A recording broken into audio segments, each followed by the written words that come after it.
എല്ലാവർക്കും ഡെലിഷ്യസ് റെസിപ്പീസിലേക്ക് ഒരിക്കൽ കൂടി സ്വാഗതം.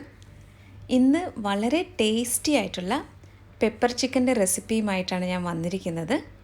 ഇത് ചോറ്, ചപ്പാത്തി, അപ്പം, പൊറോട്ട ഇതിൻ്റെ കൂടെ എല്ലാം കഴിക്കാൻ പറ്റിയ ഒന്നാണ്.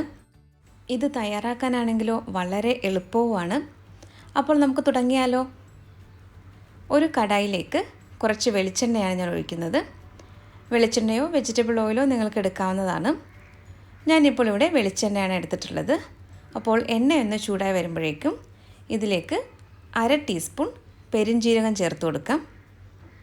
ഇനി അടുത്തതായിട്ട് ചേർക്കുന്നത് 2 കഷ്ണം പട്ടയും 4 ഗ്രാമ്പൂവാണ്. ഇതുകൂടി ചേർത്തിട്ട് നന്നായിട്ടൊന്ന് മൂപ്പിച്ചെടുക്കാം. ഇനി ഇതിലേക്ക് നമുക്ക് 1.5 ടേബിൾ സ്പൂൺ ഇഞ്ചി വെളുത്തുള്ളി പേസ്റ്റാണ് ചേർക്കാറുള്ളത്. ഇനി ഇത് നന്നായിട്ടൊന്ന് വഴറ്റിയെടുക്കണം. ഇഞ്ചിയുടെയും വെളുത്തുള്ളിയുടെയൊക്കെ ആ പച്ചമണം ഒന്ന് പോകുന്നത് വരെ നല്ലതുപോലെ ഒന്ന് വഴറ്റിയെടുക്കാം. ഇഞ്ചി വെളുത്തുള്ളിയൊക്കെ ഒന്ന് വഴന്ന് വരുമ്പോഴേക്കും ഇതിലേക്ക് 2 പച്ചമുളകും കുറച്ച് കറിവേപ്പിലയും കൂടി ചേർക്കുന്നുണ്ട്.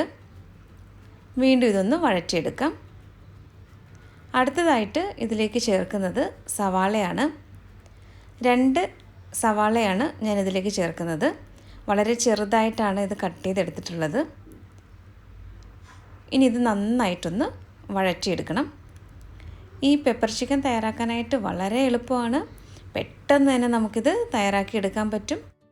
സവാളയൊന്ന് പെട്ടെന്ന് വഴന്ന് കിട്ടാൻ വേണ്ടിയിട്ട് കുറച്ച് ഉപ്പ് കൂടി ചേർത്തിട്ടുണ്ട്.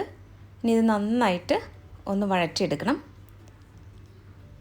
ഇപ്പോൾ സവാളയൊക്കെ നല്ലതുപോലെ വഴന്ന് വന്നിട്ടുണ്ട്. ഇനി ഇതിലേക്ക് 1/2 ടീസ്പൂൺ മഞ്ഞൾപ്പൊടിയും 2 ടേബിൾ സ്പൂൺ മല്ലിപ്പൊടിയും 1.5 ടേബിൾ സ്പൂൺ കുരുമുളക് പൊടിയും 1 ടീസ്പൂൺ പെരുംജീരകപ്പൊടിയുമാണ് ഇപ്പോൾ ചേർക്കുന്നത്. ഇനി പൊടികളൊക്കെ നല്ലതുപോലെ ഒന്ന് മൂപ്പിച്ചെടുക്കണം. ചെറിയ തീയിൽ തന്നെ വെച്ചിട്ട് ഇത് മൂപ്പിച്ചെടുക്കാനായിട്ട് പ്രത്യേകം ശ്രദ്ധിക്കണം. അല്ലെങ്കിൽ ഈ പൊടികളൊക്കെ പെട്ടെന്നങ്ങ് കരിഞ്ഞു പോകും. ഇപ്പോൾ പൊടികളൊക്കെ ഒന്ന് മൂത്ത് വന്നിട്ടുണ്ട്. ഞാനിതിലേക്ക് 2 ടേബിൾ സ്പൂൺ വെള്ളം ചേർത്തിട്ടുണ്ട്. ഇനി ഇത് നല്ലതുപോലെ ഒന്ന് മിക്സ് ചെയ്തെടുക്കാം. ഈ പൊടികളെല്ലാം നല്ലതുപോലെ ഒന്ന് യോജിച്ച് വരാൻ വേണ്ടിയിട്ടാണ് അല്പം വെള്ളം ചേർത്തത്. ഇനി ഇതിലേക്ക് നമുക്ക് തക്കാളിയാണ് ചേർക്കാനുള്ളത്. 2 മീഡിയം വലുപ്പത്തിലുള്ള തക്കാളിയാണ് ഞാനിപ്പോൾ ചേർക്കുന്നത്. ഈ തക്കാളി ചേർത്തിട്ട് നല്ലതുപോലെ ഇതൊന്ന് ഇളക്കി യോജിപ്പിച്ചെടുക്കണം. അതിനുശേഷം ഇത് നമുക്കൊന്ന് അടച്ച് വെച്ചിട്ട് വേവിച്ചെടുക്കണം. തക്കാളി നല്ലതുപോലെ ഒന്ന് വെന്തുടഞ്ഞ് വരണം.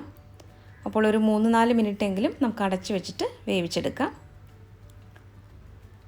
ഇപ്പോൾ തക്കാളിയെല്ലാം പാകത്തിന് വെന്ത് വന്നിട്ടുണ്ട്. ഈ സ്പൂൺ ഉപയോഗിച്ചിട്ട് നന്നായിട്ടൊന്ന് ഉടച്ചെടുക്കാം. അപ്പോൾ നമ്മുടെ മസാല ഇവിടെ റെഡി ആയിട്ടുണ്ട്. ഇനി ഇതിലേക്ക് ചിക്കനാണ് ചേർക്കാനുള്ളത്. 1 കിലോ ചിക്കനാണ് ഞാൻ എടുത്തിട്ടുള്ളത്. അപ്പോൾ ചെറിയ കഷ്ണങ്ങളായിട്ടാണ് ഞാനിത് കട്ട് ചെയ്തിട്ടുള്ളത്. ഇതുപോലെ ചെറിയ കഷ്ണങ്ങളായിട്ട് കട്ട് ചെയ്യുമ്പോഴായിരിക്കും ഈ ഒരു പെപ്പർ ചിക്കന് നല്ലൊരു ടേസ്റ്റ് ഉണ്ടാവുന്നത്.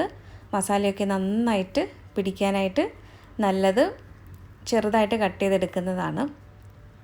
അപ്പോൾ ചിക്കൻ നല്ലതുപോലെ ഈ മസാലയുമായിട്ട് ചേർത്തിട്ട് ഒന്ന് ഇളക്കി യോജിപ്പിച്ചെടുക്കാം. ഇനി നമുക്കിതൊന്ന് അടച്ച് വെച്ചിട്ട് വേവിച്ചെടുക്കണം. ഇതിലൊട്ടും തന്നെ വെള്ളം ഒഴിച്ചിട്ടില്ല. 10 മിനിറ്റ് ഇതുപോലെ ഒന്ന് വേവിച്ചെടുക്കണം. ഇപ്പോൾ 10 മിനിറ്റ് കഴിഞ്ഞിട്ടുണ്ട്. ഈ കാണുന്നത് ചിക്കനിൽ നിന്ന് വന്ന വെള്ളമാണ്.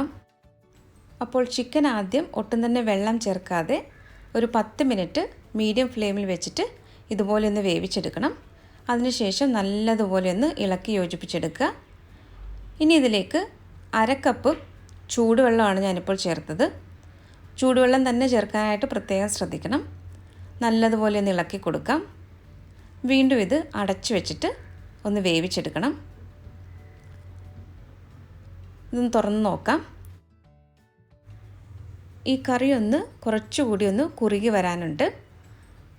അപ്പോൾ ഇനി ഇത് തുറന്ന് തന്നെ വെച്ചിട്ട് വേവിച്ചെടുത്താൽ മതിയാകും. ഇപ്പോൾ ചിക്കനൊക്കെ പാകത്തിന് വെന്ത് വന്നിട്ടുണ്ട്. ഇനി ഇതിലേക്ക് 1 ടീസ്പൂൺ കുരുമുളക് പൊടിച്ചതാണ് ഞാൻ ചേർക്കുന്നത്.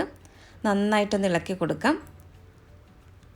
കുരുമുളക് പൊടിയുടെയൊക്കെ അളവ് നിങ്ങളുടെ ഓരോരുത്തരുടെയും എരിവിനനുസരിച്ച് ചേർക്കണം. ആദ്യം 1.5 ടേബിൾ സ്പൂൺ കുരുമുളക് പൊടി ചേർത്തിട്ടുണ്ടായിരുന്നു. ഇപ്പോൾ ഞാൻ 1 ടീസ്പൂൺ ചേർത്തിട്ടുണ്ട്.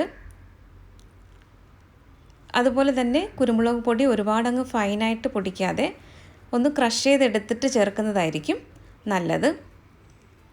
ഞാനിതിലേക്ക് 1 ടീസ്പൂൺ കൂടി കുരുമുളക് പൊടി ചേർക്കുകയാണ്. അപ്പോൾ മൊത്തത്തിൽ 1.5 ടേബിൾ സ്പൂൺ ആദ്യം ചേർത്തിട്ടുണ്ടായിരുന്നു. ഇപ്പോൾ അവസാനമായിട്ട് 2 ടീസ്പൂൺ കൂടി കുരുമുളക് പൊടിച്ചത് ചേർത്തിട്ടുണ്ട്. ഇത് നന്നായിട്ടൊന്ന് ഇളക്കി യോജിപ്പിച്ചെടുത്ത ശേഷം ഫ്ലെയിം ഓഫ് ചെയ്യാം. അങ്ങനെ നല്ല രുചികരമായിട്ടുള്ള നമ്മുടെ പെപ്പർ ചിക്കൻ ഇവിടെ റെഡി ആയിട്ടുണ്ട്. എല്ലാ കഷ്ണങ്ങളിലും മസാല നന്നായിട്ട് പിടിച്ചിട്ടുണ്ട്. അപ്പോൾ ഇത് എല്ലാവരും ഒന്ന് ട്രൈ ചെയ്ത് നോക്കണം. ട്രൈ ചെയ്ത് നോക്കിയിട്ട് ഇഷ്ടമായാൽ ഫീഡ്ബാക്ക് കൂടി തരാനായിട്ട് മറക്കരുതേ. അപ്പോൾ നമ്മുടെ ചാനൽ കൂടി എല്ലാവരും ഒന്ന് സബ്സ്ക്രൈബ് ചെയ്യണം. മറ്റൊരു നല്ല റെസിപ്പിയുമായിട്ട് വീണ്ടും വരാം. Thank you.